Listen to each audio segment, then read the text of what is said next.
Hello and welcome to the Khayrion podcast, your guide to everything concerning the politics and business of the Middle East, North Africa, and beyond.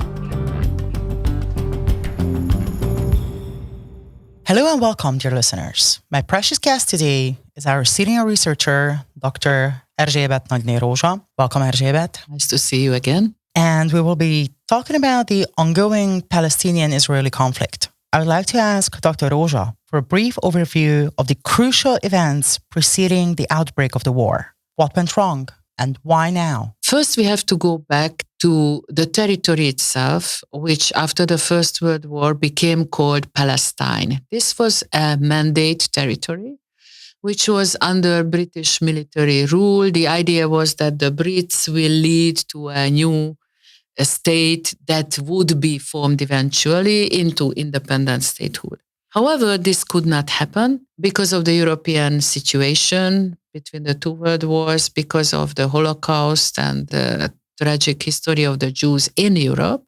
Many Jewish communities, families, people took refuge in the ancient territory in the promised land, promised by God. The situation became unbearable because it was a zero-sum game. The territory is not very big. There are deserts in it. So arable land is even less than the territory itself. And then there was the idea in 1947 by the United Nations that the territory should be divided into two. One part would be the territory of an eventual state of Israel, state for the Jewish people. The other half would go to the Arabs. At the time, and even for a short time afterwards, there were people there who were living, and I'm quoting Golda Meir, one of the Israeli prime ministers, and she said there were Palestinian Jews and Palestinian Arabs. So at the time it was still Palestine, the territory was called Palestine, there were Jews and there were Arabs. Then the first war, Arab-Israeli war in 1948-49, following the declaration of the independent state of Israel, and then 1967, when Israel, this new state, proved to the direct neighborhood that it cannot be wished away, it is there to stay. And they took further territories that up till then used to be controlled by the neighboring Arab states. So from Egypt, they took the Sinai Peninsula and the Gaza Strip, about which we are going to speak now. From Transjordan at the time, the West Bank of the Jordan River and East Jerusalem, and from Syria, the Golan Heights. And ever since then, the international community does not acknowledge Israeli sovereignty over these territories. Under international law, these territories are considered still to be occupied territories. But in 1979, Israel and Egypt concluded a peace treaty. And in the framework of this peace treaty, the Sinai Peninsula was given back to Egypt. However, the Gaza Strip remained under Israeli control as an occupied territory at the time. Then in 1994, Israel also concluded another peace treaty with Jordan. And the understanding was that the West Bank and East Jerusalem would remain under Israeli control. However, the religious sites, holy sites belonging to Islam, that would be under a kind of control of the Jordanian king. And then in 1993, another very important agreement came about, and this was the so-called Oslo Agreement. We are just celebrating the 30 years of the Oslo Agreement.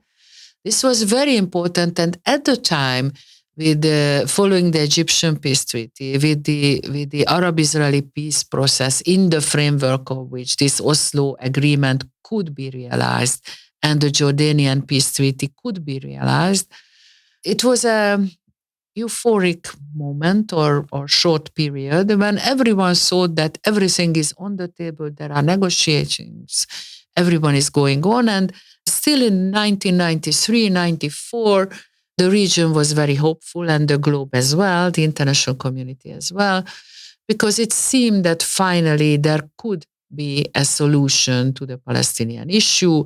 everyone knew what the main points between Israel and the Arabs, but especially the Palestinians, would be about. Obviously, about the Palestinian refugees. Many families were refugees twice already. It would be about such issues as the borders. Where would the borders of the state of Israel be? By the way, even today, there are the international acknowledged borders, but with these occupied territories, these borders are questioned, of course. Then there would be obviously the question of Jerusalem, the question of an eventual Palestinian state.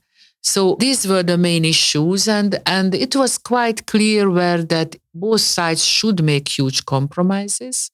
But then in 1995, there was a terrorist attack, should we say it like this, when a radical Jewish young man committed an attack on the Israeli Prime Minister, Yitzhak Rabin, publicly on the main square of Tel Aviv, and Rabin died. And practically that meant the end of the peace process. So what happened was that on the basis of this Oslo agreement, Palestinian radical organizations like Fatah and others could return to the territories agreed between Israel and the Palestinians in the Oslo agreement.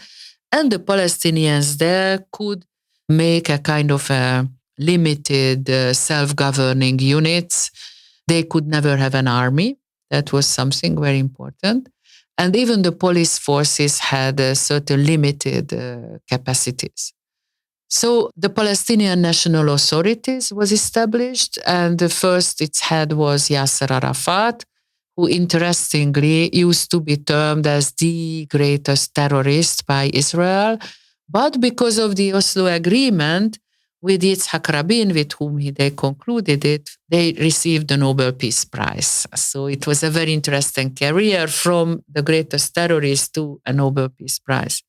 However, Arafat very soon died, and ever since then, the head of the Palestinian National Authority is Mahmoud Abbas, or as his nom de guerre says, Abu Mazen. Now he's relatively old, and so are his inner circles, so are the governing personalities within his government. And this leaves us with 3 Palestinian territories under some kind of Palestinian control, and 1 more group of Palestinian Arabs. Let's start with them because that's the easiest. Even in the state of Israel, there are Arabs living who did not live neither in the first war, neither in the second war. These Palestinian Arabs, they are about 1 million or 1 point something million. And while for a long time they have the Israeli citizenship, which means that they have the right to participate in the Israeli domestic political processes. For a long while, they refused that, saying that we are not working together with this Jewish system. They got into a very severe situation when a few years ago, a new law was passed in Israel, which declared the state of Israel a Jewish state.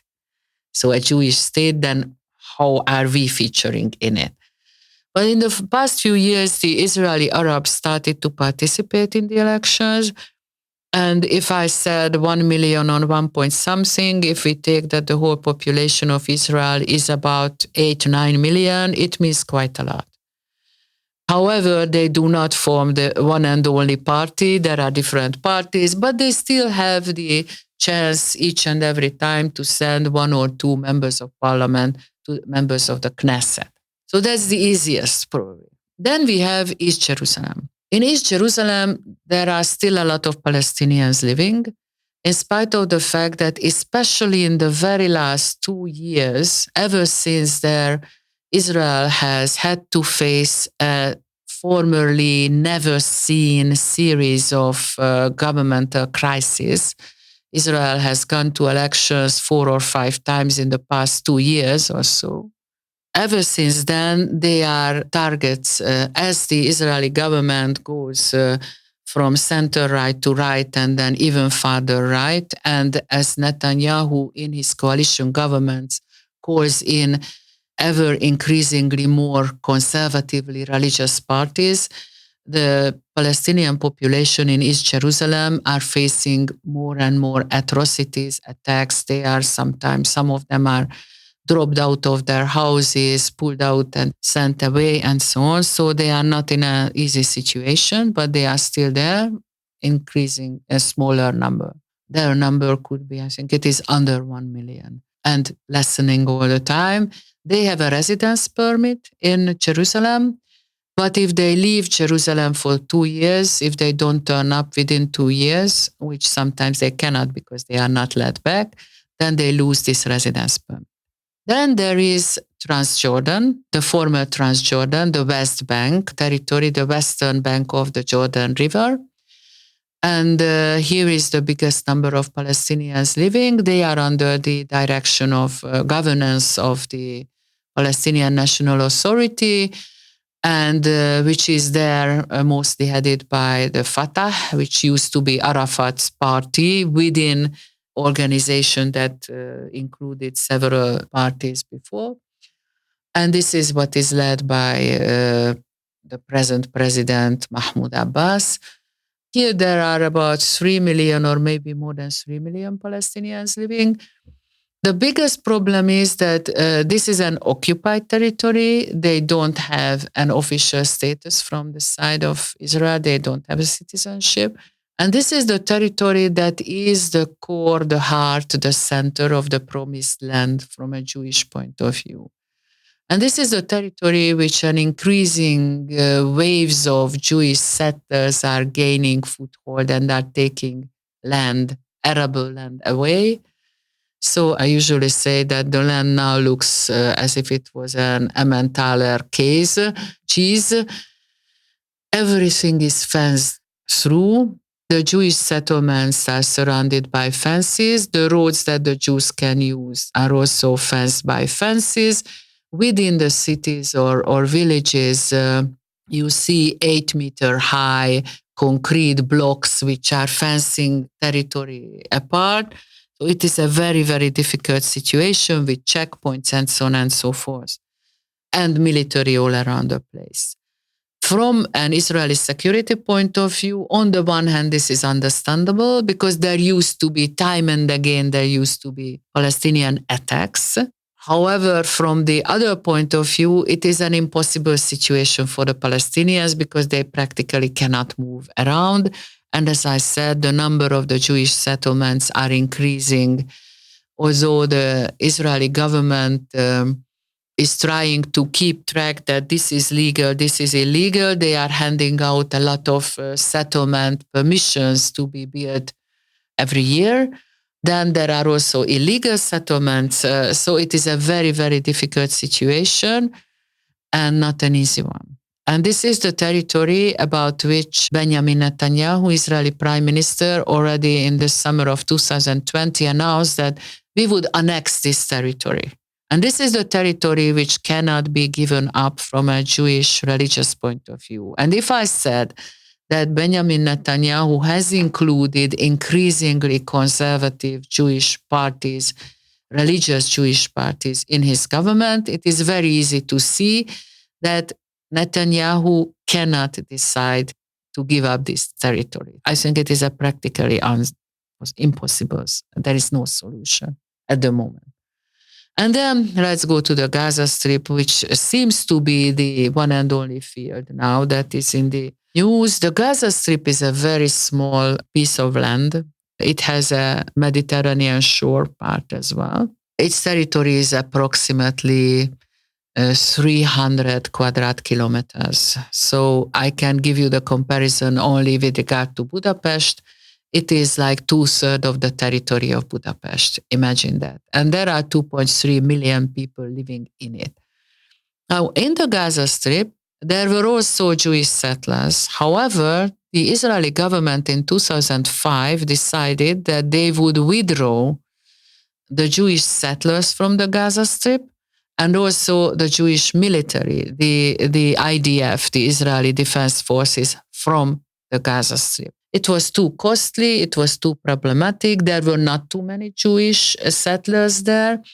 What's more, the Gaza Strip does not how should I say, it is a little bit peripheral to the promised land. So it could be dealt with this way, because preserving and maintaining the security of the Jewish settlers and settlements is not only problematic from the Palestinian point of view, not only problematic because of the fences, but it costs a lot of money to the Israeli taxpayer.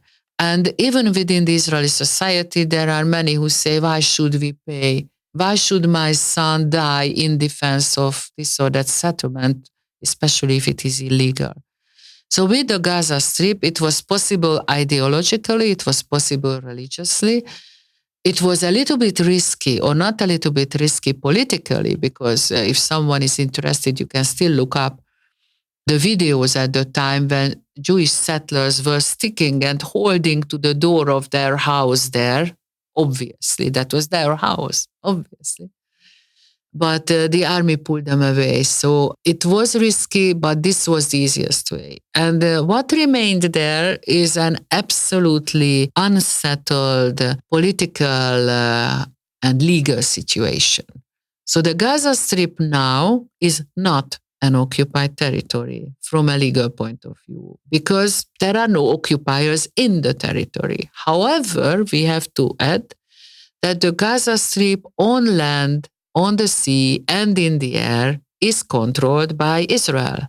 So it's true that on the land inside the territory there are no Israelis, so it is not an occupied territory, but still the control goes to Israel. And time and again, when there is a conflict or situation, or when there is armed conflict, when there is shooting and missiles and whatnot, Israel closes down the whole of the Gaza Strip. There is one exit from the Gaza Strip in the south, which is an exit to the Egyptian Sinai Peninsula. This is the Rafah border crossing point. And Egypt usually cooperates with Israel over security issues. Why is it important for Egypt? Because on the Sinai Peninsula, especially on the northern part of the Sinai Peninsula, which is the bordering region with Israel, there are some terrorist groups who are operating. And it would also be problematic for Egypt if the border was opened. Now the question is raised, why do they not open in the present situation this border crossing? On the one hand, Israel in its first retaliatory strikes was hitting that border crossing or close to it as well. And on the other hand, because Egypt, which has now 1.6 million inhabitants, plus it has 8 million refugees from the sub-Saharan Africa, Eritrea, Sudan, and so on, they couldn't do anything with plus 2 million refugees from Gaza. That is, if the Gazan people could be forced or convinced that they should leave their ancient homes, which I am not at all sure about. So this is the Gaza Strip, a very small territory, practically walled around or could be sealed very easily, technically and militarily. And on this very small piece of land, there are 2.3 million Palestinians living. Now, the Gaza Strip is now, ever since 2007, as a result of some inner Palestinian debates and political divisions, the Gaza Strip has been under the governance of the Hamas, which is considered to be an Islamist, radical organization and terrorist organization.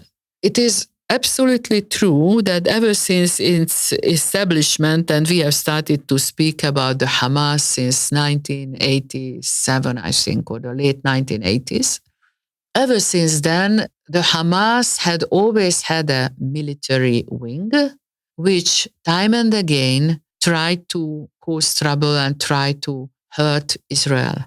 Time and again, there were border clashes. Time and again, as the technology came to be mastered, missiles or rockets, should we rather call them rockets in this case, because these are usually rather short range, although they are capable a little bit of longer ranges as well, were shot at Israel.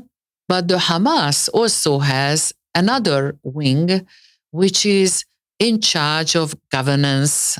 These 2.3 million people has to be organized, how they live. They have to be supplied with food, water, taxes are collected. Life has to go on. And especially at the beginning, it seemed that in everyday questions like governance, the Hamas was rather successful. However, now we say that the political leadership of the Hamas, those who are not involved in military actions, most of them are the guests of some Arab Gulf states. So they are living somewhere in the Persian Gulf. Many of them don't even have anything to do, any direct connection or any frequent connection to the military of the wing of the Hamas. So this is a very specific feature. And in fact, the reason why it was going this way, I think that, of course, not voluntarily, but it was the result of the external world's reaction. In 2006, there were the so far one and only elections in the joint Palestinian territories.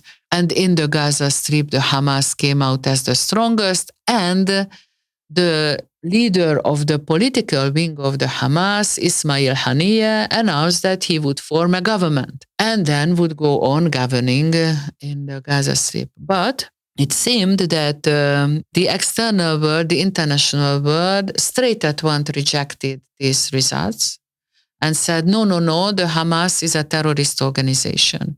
In spite of the fact that the Hamas did make, at that time, a huge ideological step. Getting prepared for the elections, they removed the clause that put the destruction of Israel, the elimination of Israel, out of their election program. So they went to elections without this, which was at the time included still in the Hamas charter.